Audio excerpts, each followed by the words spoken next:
21편 타이틀을 보면은 성전에 올라가는 노래로 기록하고 있습니다. 그런데 시편 120편에서 134편, 15편의 시편이 다 성전에 올라가는 노래로 타이틀을 이렇게 하고 있습니다. 시편은 어떤 시입니까? 시편은 시, 포엠도 되지만 또 기도인 것입니다. 그런데 어떤 기도냐면은 기쁜 날, 햇빛, 좋은 날, 졸업식, 승진,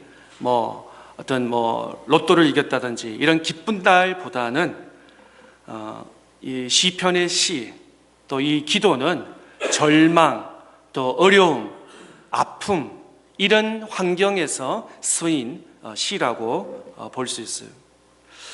아무도 도울 수 없는 그런 옆에 가까이 있는 배우자라든지 부모라든지 형제라든지 이웃이라든지 이런 사람이 아무리 도와주고 싶어도 도움을 받을 수도 없고 줄 수도 없는 그를 절망적인 세상에 나 혼자 서 있다고 느낄 때 그런 절망적인 그런 시, 그런 기도인 것입니다. 그러나 이것이 절망으로 끝나면은 오늘 설교할 이유도 없고 성경에 기록될 이유도 없을 것입니다.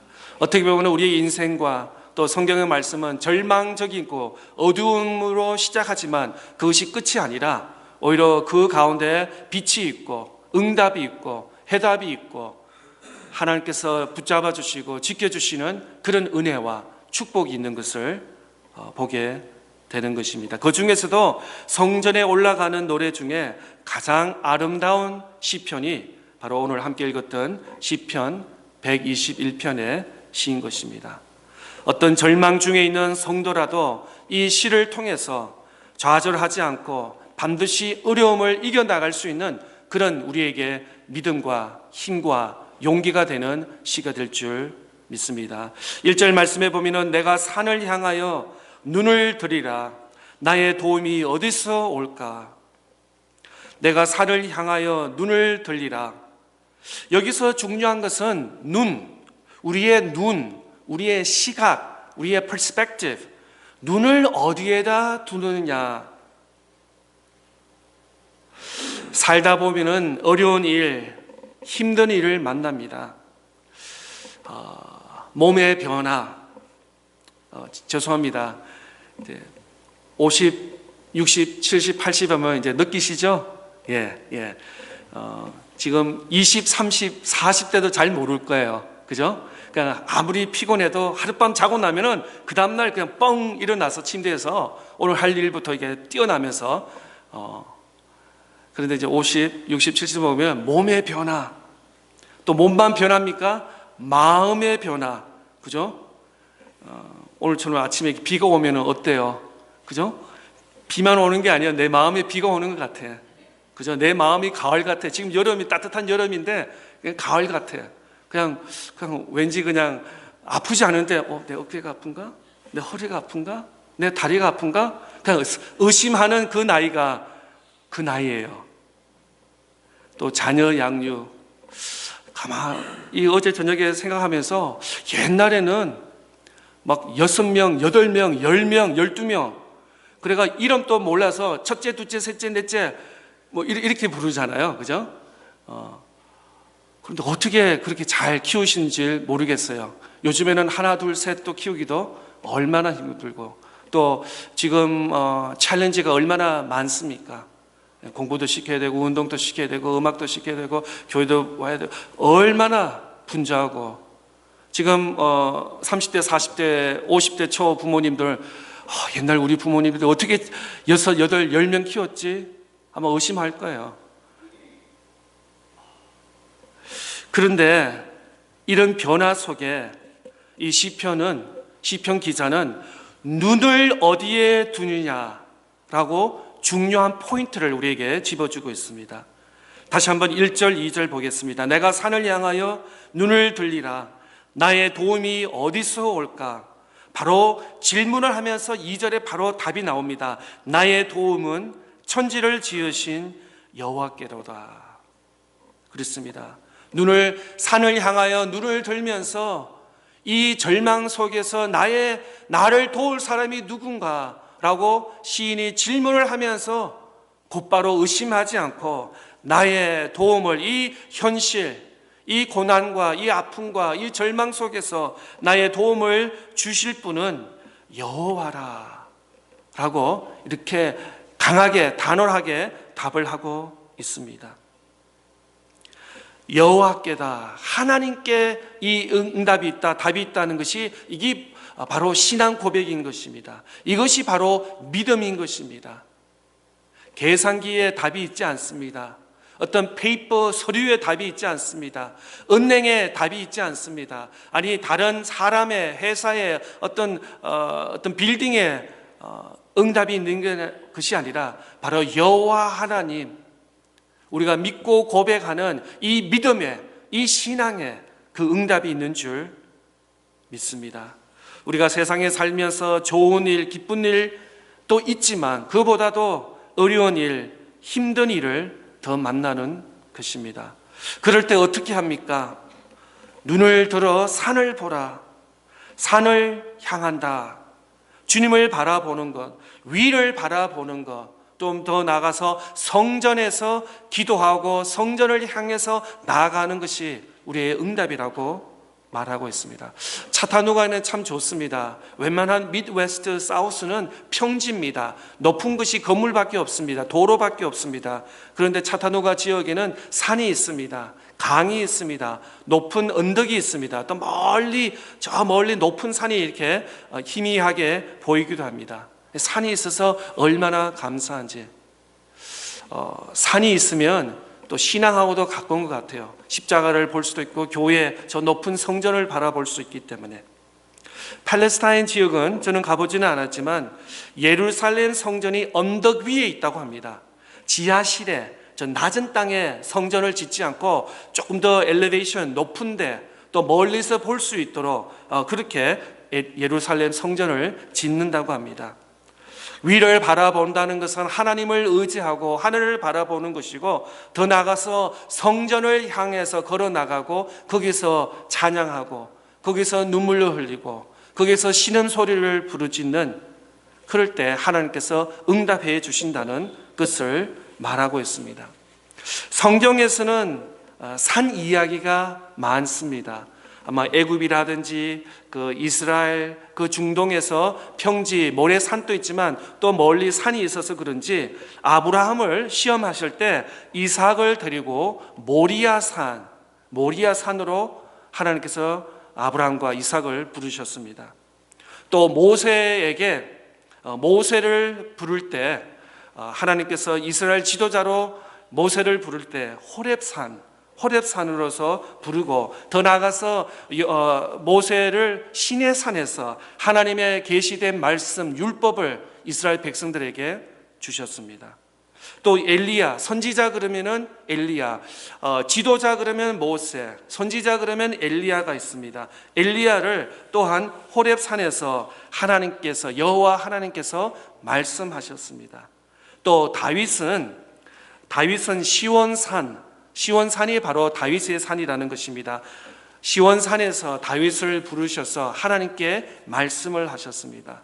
또 신약에 가서는 예수님께서 십자가에 인류를 대신하여서 십자가에 못 박혀 죽기 직전에 겟셋마네 동산 혹은 언덕산에서 제자들과 함께 인류를 위해서 십자가에 못 박혀 죽기 직전에 십자가에 위해서 기도를 드렸습니다. 이 영어 단어에 anthropology가 있습니다. anthropology, 인류학이라는 뜻인데, 인류학의 뜻이 뭐냐면은 바로 위를 바라보는 동물학이 바로 anthropology라는 뜻입니다. 바로 인간의 스터디, 인간을 스터디한다는 것입니다. 그런 의미에서 우리는 창조부터 위를 바라보는 사람입니다. 더 이상 이제 땅만 보지 마세요. 앞을 봐야 보고 옆을 봐야 되고, 차 운전할 때는 더더욱 그렇죠. 뒤도 봐야 되고 하지만 가끔가다 시간이 있을 때 하늘을 바라보시고 하늘 해를 바라보시고 구름을 바라보시고 그 위에 여호와 하나님 인류 천지 창조를 바라보시는 그런 은혜와 축복이 저와 여러분에게 있기를 바랍니다. 더 나아가서 저와 여러분은 그냥 아무렇게나 아무 의미 없게 존재가 아닙니다. 하나님의 형상으로 우리가 지음을 받았습니다. 하나님의 God's image, 하나님의 형상으로 지음받은 우리는 피조물인 것입니다. 그런 의미에서 다른 어떤 인류의 어떤 식물이라든지 동물의 창조와는 우리가 좀 차별이 있습니다. 하나님의 형상. 그렇다고 해서 하나님께서 눈썹이 있고 눈이 2개가 있고 귀가 있고 코가 있고 손가락이 5개 있고 양손에 이런 이미지가 아니라 우리 얼굴형을 통해서 우리 몸을 통해서 하나님을 예배하고 하나님을 찬양하는 그런 형상이 다른 어떤 동물과 식물보다는 차이가 있다는 그런 의미에서 우리가 형상으로 하나님의 형상으로 지음을 받았다는 것입니다. 그런데 인생은 햇빛, 좋은 날만 있는 것이 아닙니다. 인생에는 고통과 역전이 있는 그런 믿음의 이야기가 있는 것을 보게 됩니다. 또 성경에는 한나, 사무엘상을 시작하면서 이 여인의 애통, 여인의 슬픔, 기도를 이스라엘 역사를 시작하고 있습니다. 눈을 들어 성전에서 하나님을 바라보며 기도했습니다. 그래서 이 여자는 기도했는데 지금도 그렇지만 그때 아기가 없어요. 아들이 없어요. 그것은 여자에게 상당한 데미지가 될 수도 있고 가정 사회에 굉장히 어려움이 있습니다. 그래서 실로라는 성전에 가서 눈물로서 기도했습니다. 그랬더니 하나님 여호와께서 한나의 기도를 들으시고 그리고 이스라엘의 선지자인 사무엘을 하나님께서 허락해 주셨습니다. 또 시편 전에 보면은 욥기라는 책이 있습니다. 욥기는 동방에서 최고의 어떤 엘리트였습니다. 부자였습니다. 기업이 있었습니다. 회사가 있었습니다. 땅이 있었습니다. 하는 일들마다 잘 되었습니다. 그런데 그에게 가정에 어려움이 찾아왔습니다. 그런데도 욥기는 끝까지 42장까지 어떻게 했습니까? 하나님을 포기하지 않고 하나님을 믿음을 거부하지 않고 끝까지 믿음을 지켰더니 그보다 더 큰 은혜와 축복을 욥기에게 더럽혀 주셨습니다. 우리가 잘 아는 창세기의 요셉 이야기도 마찬가지입니다. 형제들에게 미움을 받았습니다. 그 어린 16살, 17살 때 외국으로 노예로 팔려 나갔습니다. 요즘 말로 하면 임신매매, 그냥 차로 가르다가 그냥 잡아가지고 그냥 배로 그냥 돈 모르겠어 100불, 200불 받고 그냥 팔려 나간 임신매매를 당했습니다. 그런데 요셉의 마음에는 하나님께서 주시는 비전, 오늘 찬양에도 찬양이 나왔지만 원하고 기도합니다라는 하나님의 비전, 기도 응답처럼 요셉에게 나타나신 하나님의 말씀, 꿈, 비전을 포기하지 않고 끝까지 믿고 준행했더니 애국뿐만 아니라 이스라엘과 그의 온 패밀리를 다 구원시킨 그런 구원의 요셉으로 하나님께서 등장시켜 주시고 사용해 주셨습니다. 히스기야, 우리가 잘 아는 히스기야, 유다의 왕입니다. 그런 병이 있었습니다. 기도했더니 하나님께서 그의 기도를 들으시고 치유의 역사를 했습니다. 우리가 이 땅에 살면서 때로는 알게 모르게 육신의 질병이 찾아옵니다. 그럴 때 어떻게 합니까? 기도합니다.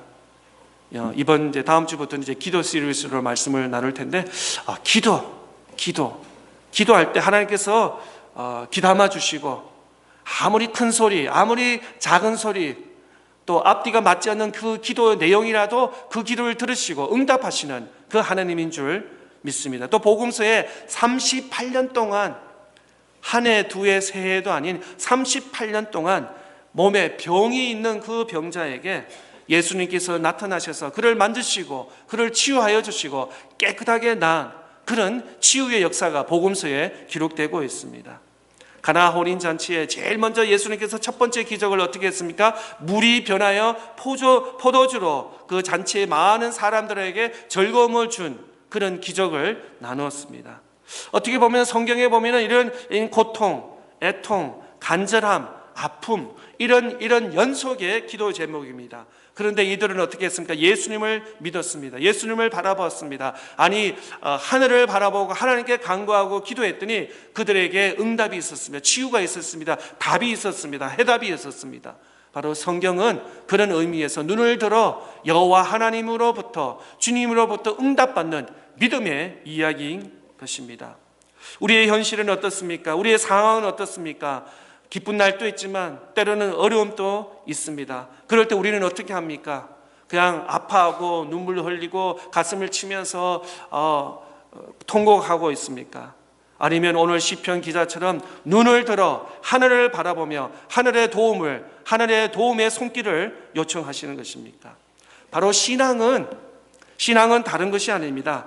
하나님을 믿는 것입니다. 하나님을 바라보는 것입니다. 아플 때, 힘들 때, 어려움이 있을 때 하나님 도와주세요. 하나님 나 살려주세요. 하나님 나 치유해 주세요. 우리 아들 살려주세요. 우리 딸 살려주세요. 우리 직장 잡아주세요. 우리 사업장 지켜주세요. 라고 기도하는 것이 바로 믿음이고 신앙인 줄 믿습니다. 다시 한번 시편 2절 말씀해 보면 나의 도움은 천지를 지으신 여호와께서로이다. 요즘 교회 오기 전에 머리를 빗었더니 머리카락이 몇 개 떨어지더라고요. 그래서 깜짝 놀랐어요. 그래서 몇 개 없는데 자꾸 떨어지면 안 되잖아요. 그런데 저는 떨어진 머리카락만 카운트했는데 아직도 붙어있는 머리카락은 몇 개인지는 잘 모르지만 하나님께서 우리의 머리에 있는 머리카락까지 다 카운트하시는 그런 디테일하시고 섬세하신 하나님인 줄 믿습니다. 가끔 가다가 날아가는 새를 바라보면서 쟤네들은 집이 어딜까? 쟤들은 예를 들어 겨울 같으면 추운 겨울에는 뭘 먹고 살지? 근데 가만히 생각했더니 내가 걱정할 필요는 없더라고요. 나보다도 더 능력이 많으신 하나님께서 날아가는 새와 비둘기와 모든 것을 다 지켜주시고 또 바닷속에 있는 물고기들 다 챙겨주시는 그 하나님인데 내가 쓸데없는 걱정을 하고 있었더라고요. 그렇습니다. 하나님께서는 오늘 또 우주 만물을 창조하시고 통치하시고 다스리시고 그게 place in order를 하시는 그런 하나님인 줄 믿습니다.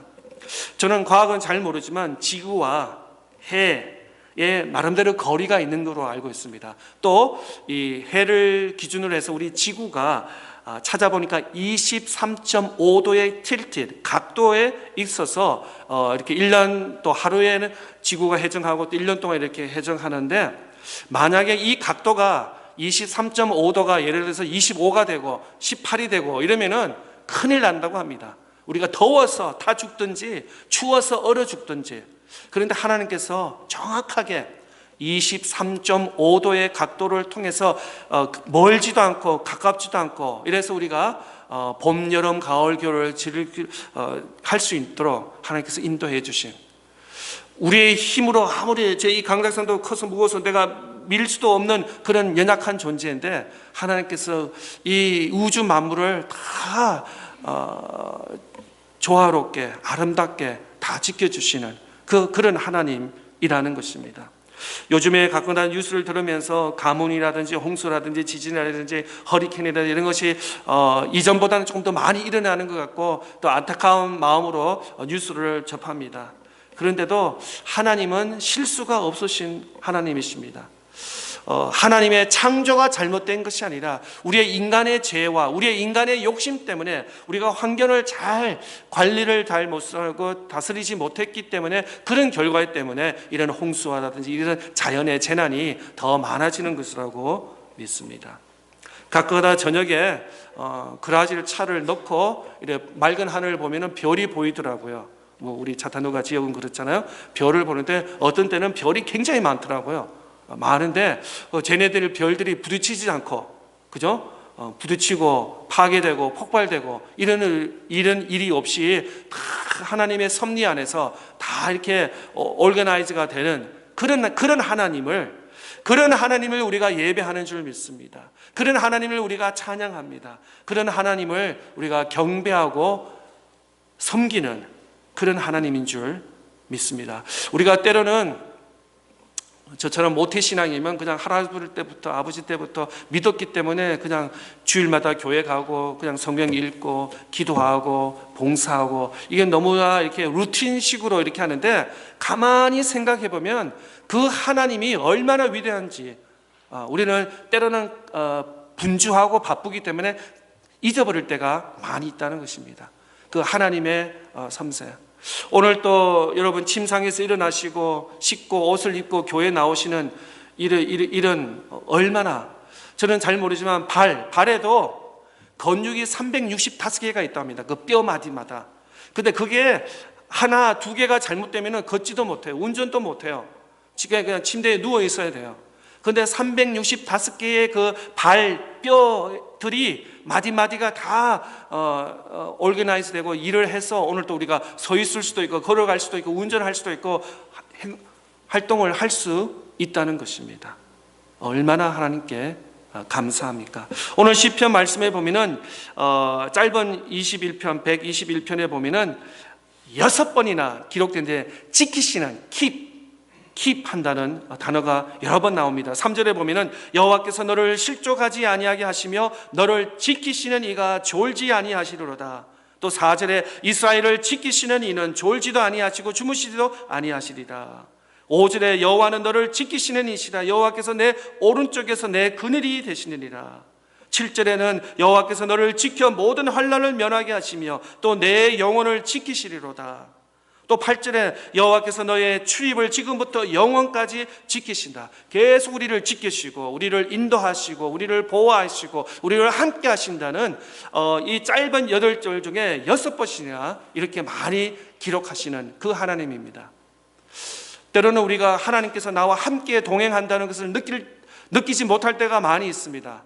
그러나 조금만 생각해 보면 하나님께서 우리를 늘 지키시고 인도하여 주시고 함께하여 주시는 그 하나님의 놀라운 하나님의 손길에 우리가 감탄 안 할 수 없습니다. 3절 4절 말씀에 다시 보겠습니다. 여호와께서 너를 실족하지 아니하게 하시며 너를 지키시는 이가 졸지 아니하시리로다. 이스라엘을 지키시는 이는 졸지도 아니하시고 주무시지도 아니하시리로다. 하나님은 우리가 실족하지 않게 우리를 가는 길을 예비하시고 살피시고, 또 시편 기자는 하나님의 보호 아래 우리를 무사히 지키시고 인도해 주신다는 것입니다. 집에서 출근할 때, 또 퇴근할 때, 사업장을 갈 때, 올 때, 우리 아이들 지금은 방학이지만 학교 가서 공부하고 오고 할 때, 또 여러분 차 운전할 때 항상, 또 멀리 또 운전하시는 분도 계시는데 항상 하나님께서 지키시고 인도하여 주시고 함께하여 주시는 그 은혜, 하나님께 감사할 뿐입니다.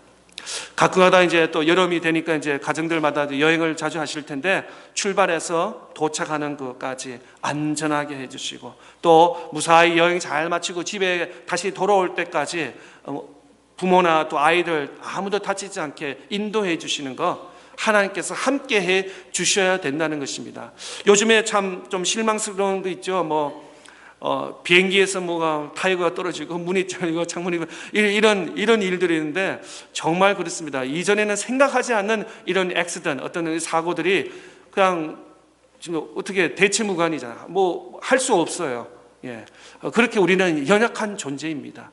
하나님께서 항상 순간순간 지켜주지 아니하시면 우리는 한순간도 살 수 없는 것이 우리의 믿음이 되어야 될 줄 믿습니다. 우리의 고백이 되어야 될 줄 믿는 것입니다. 우리를 지키시는 주무시지도 아니하시다. 우리의 가정, 우리의 건강, 우리의 직장, 사업장, 우리 다 하나님께서 지켜주셔야 될 줄 믿습니다. 5절 6절 말씀에 보면 여호와는 너를 지키시는 이시라. 여호와께서 내 오른쪽에서 내 그늘이 되시나니 낮에 해가 너를 상하게 하지 아니하며 밤에 달도 너를 해치지 아니하리로다. 팔레스타인 지역은 나무도 없고 그늘도 없습니다. 그래서 하나님께서 이렇게 구름과 그늘로서 지켜주지 아니하시면은 그냥 굉장히 활동하기가 어려운 그런 사막 같은 그런 지역입니다. 그런데도 하나님께서 낮에는 구름으로 밤에는 불기둥으로 이스라엘 백성들을 지켜주시고 함께하여 주시고 보호해 주시는 그 하나님의 손길을 바라보게 되는 것입니다. 마지막으로 7절 8절 말씀에 보면은 여호와께서 너를 지켜 모든 환난을 면하게 하시며 또 내 영혼을 지키시리로다. 여호와께서 너의 출입을 지금부터 영원까지 지키시리로다. 시편 기자는 예루살렘으로 오는 동안 경험한 하나님의 보호는 앞으로도 계속될 것이다 하고 이렇게 확신하고 기록하고 있습니다. 여호와께서는 그를 모든 형태의 환난에서 보호할 것이다. 처음에는 천지일 내가 산을 향하여 눈을 들리라 나의 도움이 어디서 올꼬? 라고 질문했지만 2절부터 8절 마지막까지는 하나님께서 인도하여 주시고 하나님께서 지켜주시고 하나님께서 함께 하신다는 그 확신을 가지고 이렇게 고백하고 있는 것입니다. 시편 기자는 나의 도움이 어디서 올꼬? 이 질문에 나의 도움은 천지를 지으신 여호와 하나님이시로다. 도우시는 하나님, 보호하시는 하나님, 낮과 밤에도 그늘이 되시는 하나님, 끝까지 지키시는 하나님을 시편 기자는 이렇게 고백하고 있습니다. 어느덧 이제 무더운 여름 계절이 왔습니다. 여행하시는 분도 계시고 또 출타하시는 분도 많이 계시고 오늘 본문처럼 참 하나님께서 우리 순간순간 도우지 않으시면 우리가 어떻게 할 수 없는 그런 연약한 존재인 것을 주님께 고백하면서 시편 기자는 이렇게 합니다. 나의 도움이 어디서 올꼬? 나의 도움은 천지를 지으신 여호와 하나님께. 이 고백이 시편 기자뿐만 아니라 저와 여러분의 믿음의 고백, 특별히 긴 여름, 무더운 여름 건강으로 또 안전으로 지켜주시는 하나님인 줄 믿고 고백합니다. 이것이 하나님의 약속입니다. 이것이 하나님의 말씀입니다.